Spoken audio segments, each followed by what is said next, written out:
Me quedé pensando en lo que hablaban ustedes en el corte y me resuena en la cabeza, leyendo los últimos días, que hay ciudades que tienen estos problemas, algunas muy desarrolladas, Tokio, Ámsterdam. Bueno, los holandeses son maestros en este tema de evitar inundaciones. Chicago, pero más próximo está el tema de Brasil. En Curitiba también hubo un plan muy importante. Vos en el corte decías, a veces no, digamos, hay que partir de los más pequeños. Por ejemplo, fijar criterios. ¿Podés explicar lo que decías? Sí, era un poco saltó por el comentario, ¿no? De que sí, es un esfuerzo grande tratar de hacer un mapa de riesgo de cada una de las cuencas.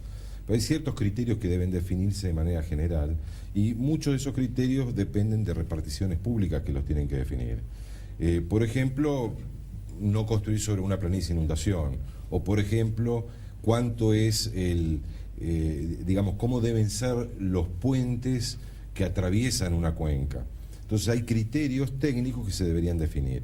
Más allá de eso, en Estados Unidos, que yo hace 20 años que volví, pero ya en esa época había una organización que era la FEMA, la Federal Emergency Management Agency, que estudiaba cada una de las cuencas, o sea, se puede hacer. Y ellos, es más, hacían un estudio de actualización cada 5 años.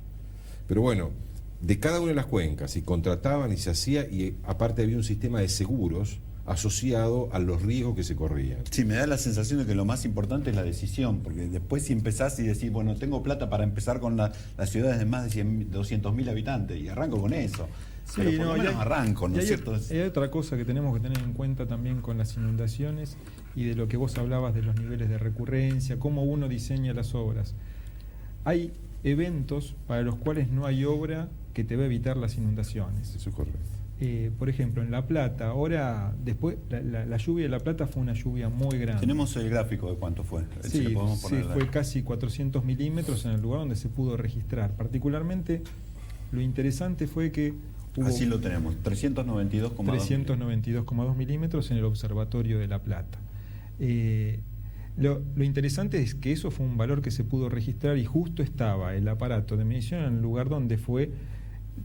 Podemos asumir que estaba casi en el centro de la tormenta, para pensarlo de alguna manera. Estamos hablando de 400 milímetros, es bastante.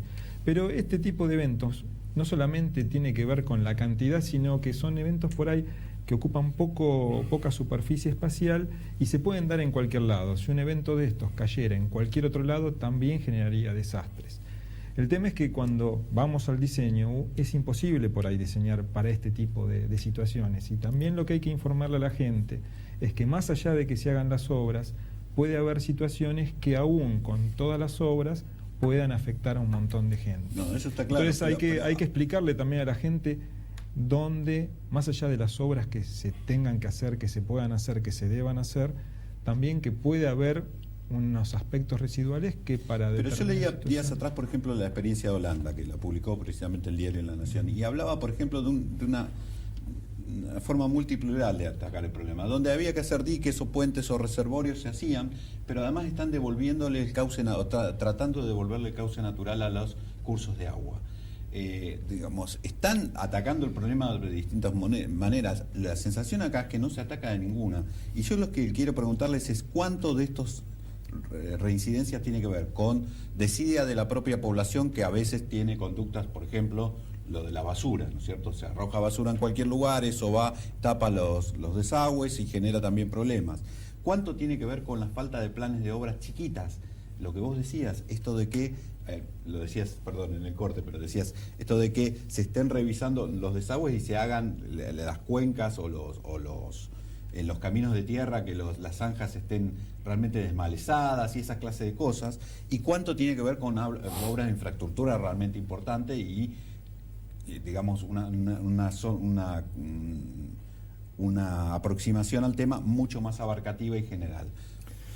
Te cambia un poco el enfoque de la cuestión. Nosotros en el Consejo Profesional de Ingeniería Civil identificamos hace un tiempo de que no había ingenieros especializados en planificación de la infraestructura urbana.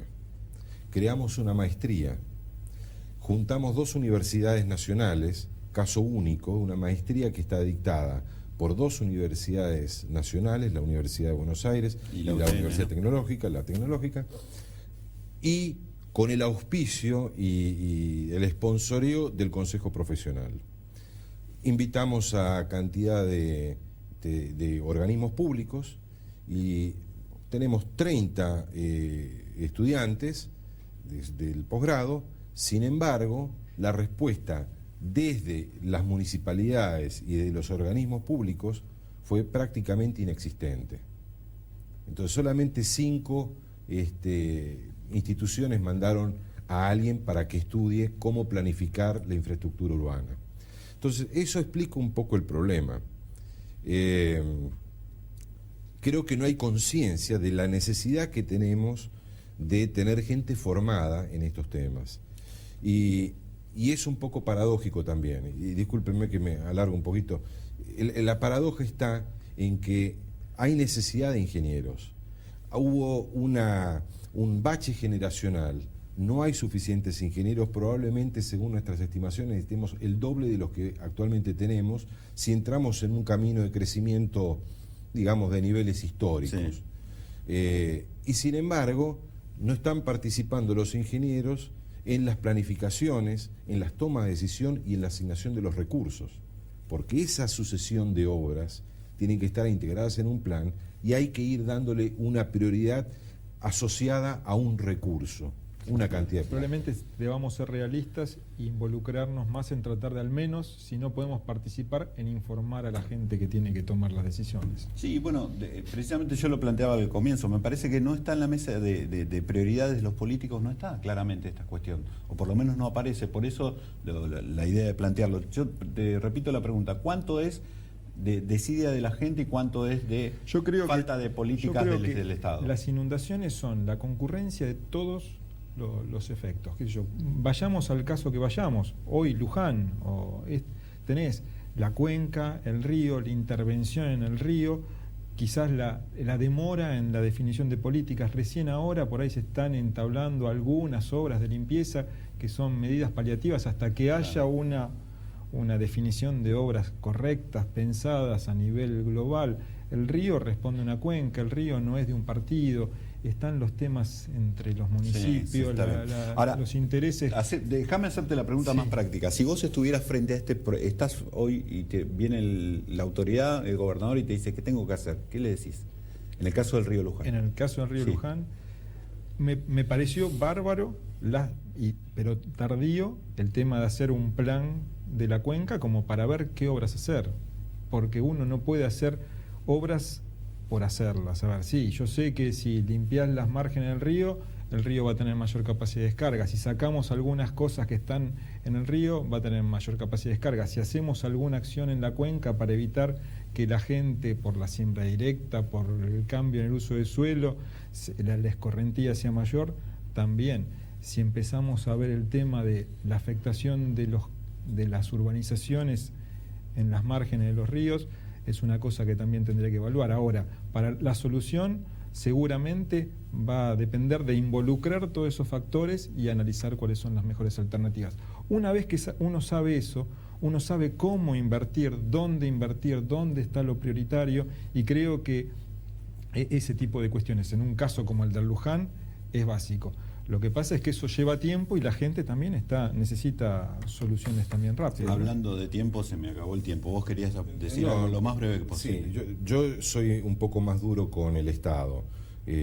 A la pregunta concreta que vos hacías, la responsabilidad es del Estado, porque el Estado es el que otorga el permiso para que se haga tal cosa, el Estado es el que contrata la obra pública que puede estar obstruyendo el río. Sí, otorga el permiso o no cumple con la ley cuando dice se ocupan lugares que no deberían estar ocupados. El Estado, sin pensar en partidos particulares, en partidos políticos, el Estado es el que debe velar. Si hay gente que se asienta en la planicie de inundación, ¿por qué lo hace? Porque no tiene otro lugar a donde ir. Entonces es el lugar que le quedó. O es un desarrollador que invade esa zona. Entonces, el Estado es el que controla esas cosas. Sí. Para eso tiene que estar el esfuerzo. Yo creo lo mismo, también me parece que ese es el problema. Tenemos un discurso sobre el Estado, pero el Estado sigue siendo muy bobo en realidad, y cuando tiene que aparecer y en lo que realmente tiene que aparecer y es fundamental, no aparece. Tenemos un compromiso, una nueva cita con vos para ubicarnos, para encontrarnos el próximo viernes aquí por Metro.